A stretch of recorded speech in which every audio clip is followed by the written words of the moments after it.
Hey, good morning, App Properties. It's Amy Corr here with Kevin Van Eck, and we are both drinking our coffee, probably both on the second cup, but here and happy to be with you again today to talk a bit about productivity and, what we can be focusing on as it is Thursday. And we're looking at what's going on in the market and what we're seeing in regards to the COVID-19 situation. Yeah, so today we're going to cover a few things that we haven't covered in depth as of yet. We're really going to talk about the financial impact in multiple different ways. So the first is we're going to look at past financial crises. We're going to look at past pandemics to really get an apples to apples comparison. We're going to look at consumers and how they might be impacted, but also something really that could benefit them. And then us as brokers, how this plays into our world and what we can do and steps we can take. So as we go into this financial episode of Coffee with Amy and Kevin, what we really want to stress is that we don't become really predictors. We don't become, we don't have a crystal ball, right? So we can't predict what's going to happen, and we need to be really cautious about this. We've talked about it a little bit. We don't want to be the people that predict something and then it doesn't come true, and people have made decisions based on our advice or predictions. So with that, we can talk about the history, what's happened in the past, and we can talk about how patterns may impact what's happening today. We can talk about the current. We can talk about what's happening right now. And all of this really needs to be fact-based. We can go back to Tuesday's video, because I think part of this, you need to understand, we all need to understand what we're talking about. And so that involves research. And on Tuesday, we had talked about how to avoid fake information or rumors, inaccurate data that's out there. And we talked about some of the good sources where you can find information. So we really want to stress that right now, because we don't want to be the source of bad info or bad predictions. Yeah, so what I want to jump into first is talking a little bit about the past financial crises that we've come across. We've been referencing a lot both 2001 and 2008, because those are the two most recent things that we've seen, whether they were recessions or just moments in time that really impact us from an economic and financial standpoint. I think the thing that is really important for us to recognize, especially as being in real estate, is that this is not 2008. Market conditions are really different than what they were during that period of time. And I think a lot of your sphere of influence and a lot of your clients are probably looking to you and asking you questions about that. We don't have the banking dysfunction that we had in 2008. There was a lot of over leveraging that existed and was going on. And that was ultimately what impacted and drove the issue that we ended up with, which was obviously a huge slowdown in real estate as far as transactions, but also a lot of pressure on pricing. Housing is not at the center of what is going on right now. It may be one of the components that gets impacted in the short term, but it is not the reason why we're seeing what's going on out there. And that's really important for us to remember. We were taking a look at Goldman Sachs and their predictions this week. They are not predicting immediate growth. I think right now, the whole world is on pause as we are trying to get some sort of control over this pandemic.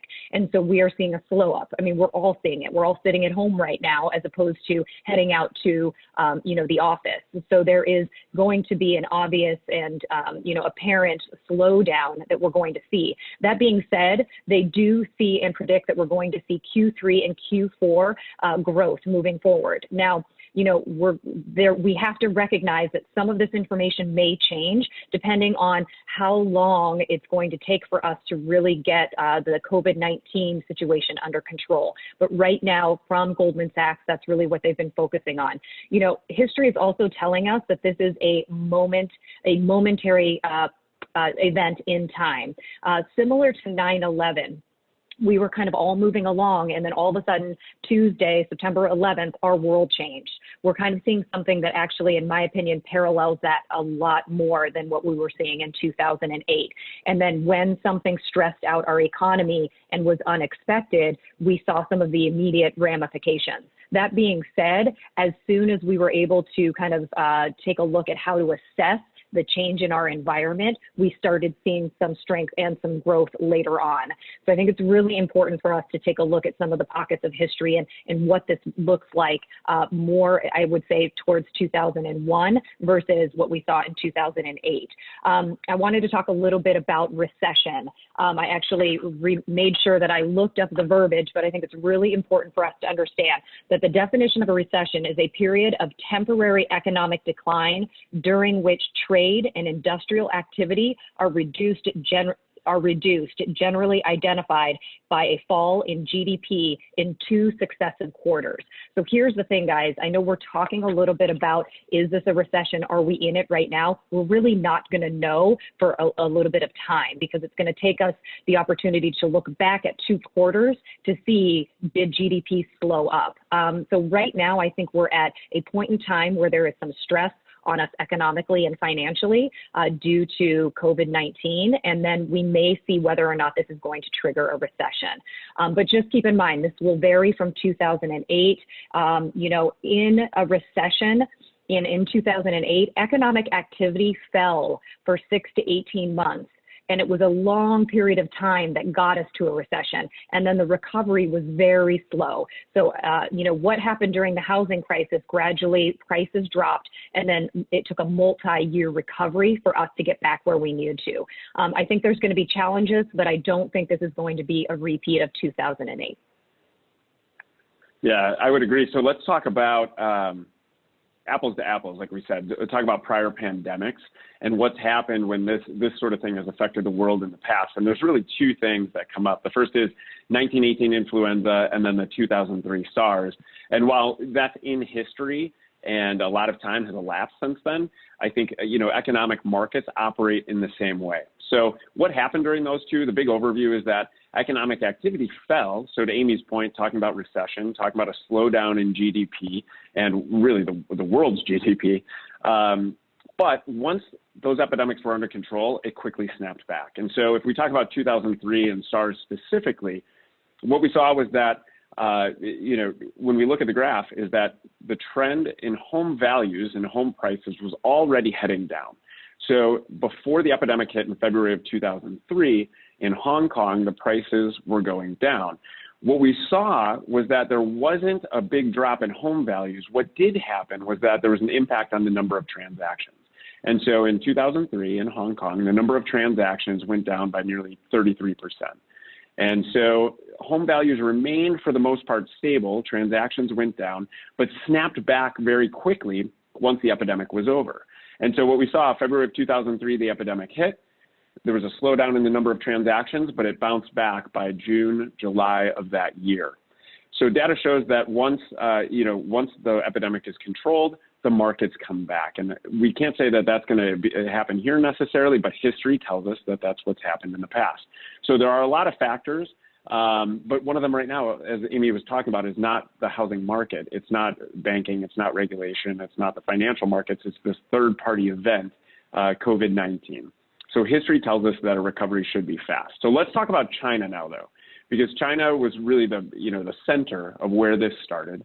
And while it's still early, what we've seen is that the transaction count in China, similar to what we were talking about in 2003 in Hong Kong, the transaction count has dropped, but significantly more so. And in fact, they're saying that the transaction count has dropped between 90 to 98%. So while that's scary, one thing we need to look at is that China's been on lockdown for a long time. And they put in some real draconian measures in terms of how they were controlling their borders, how they were controlling movement within their cities and villages. And that may happen here, but the one thing we've seen so far, again, it's early, the one thing we've seen so far is that house prices in China have remained stable. And we can attribute that slowdown in the number of transactions really to the fact that everyone was locked down. No one could go visit homes. No one could do showings. People weren't out and about. And what we expect and what we'll see is hopefully that bounces back as soon as people are able to leave their homes. And one piece of good news that we heard this morning was that there were no new cases of COVID-19 in the Wuhan province in China. So more data that will be coming over the next few weeks and months from China will show us the pattern and what's going to happen next. Yep. So let's talk a little bit about consumers and what we're seeing out there for the consumers. We all know someone that is being affected financially by the pandemic and the shutdown. You know, the good news is that we're starting to see, excuse me, we're starting to see some different some of the different organizations such as Freddie Mac and Fannie Mae, looking at ways to address this. They're looking at encouraging those with hardships to look at the forbearance that is available and that they're making available. And really what this is going to allow some people to do is postpone some of their mortgage payments until they are in a situation where they're a little bit more comfortable. FHA is doing the same thing. They're doing some sort of mortgage payment assistance for individuals who are being affected. And so, you know, who is that exactly? It is not just those who might be sick, but also those facing a temporary hardship, such as individuals being quarantined and that they're unable to work and that they have a potential loss of income. So, you know, something really important to know about, I think, for us as real estate brokers and being in the real estate world, I would really encourage, you know, before you start articulating this out to your sphere of influence, though, make sure that you jump on the Fannie Mae and Freddie Mac sites and the FHA site and get a little bit more information and make sure that you're well versed before you start articulating this out. But, you know, it's a good sign that I think the government and some of these institutions are starting to figure out how to react and assist people so that once we get out of this, hopefully people can, you know, slowly get back into a more comfortable situation. Yeah, that's great. And so now when we look at ourselves and we look at us as brokers and what can we do? We have to realize first, and this is true throughout life, right, is that there are things we can control and things we can't. We can't control COVID-19. We can't control what's going to happen in the market. We can't control whether, you know, our communities, neighborhoods go on lockdown. What we can control are really two things. One is we can control our own finances, and we can also control the activities we're doing to take advantage of the situation in terms of growing relationships and such. So let's talk about this financial inventory and looking internally first. You know, this is really a good time to look at what we're spending. This is a good time to look internally at what, if we have auto subscriptions, auto payments going on. Sometimes when you look through your credit card bills, you realize, oh, I've been paying something for the last 3 years that I didn't realize. This is a time to do that and taking inventory of all the tools, resources, and things that you're paying for and realizing whether they're benefiting your life, whether it's personally or in business. And if it's not doing either of those things, it's time to cut it out. So it's a good time to take personal financial inventory like that. The other way that you could do this, and I highly suggest that you look into at Financial, a way to do this is to get a partner, whether it's at Financial or another financial advisor. This is a great time to look at what you are doing personally and professionally in terms of your finances. At Financial, if you reach out to them, the cool thing is they're not judging. I know we're always concerned when we share information about our personal finances or decisions we've made and where we're spending our money. There's no judgment. They're there to help. And I have personal stories about many, many people where they have pulled them not only out of the depths, but really made them more stable and on a path to, essentially retirement. So whether it's, withholding for taxes so that there's less pain when it comes to tax time, or whether it is saving for retirement, there's someone to reach out to. So we highly suggest that you do that to take care of yourself. Yep, and I want to talk a little bit about doubling down, individually, both, on your business, but also in your relationships. Thinking back to 2008, it put a lot of fear into the minds of many brokers. A lot of brokers decided to pull out of advertising and marketing, and it ultimately impacted their growth.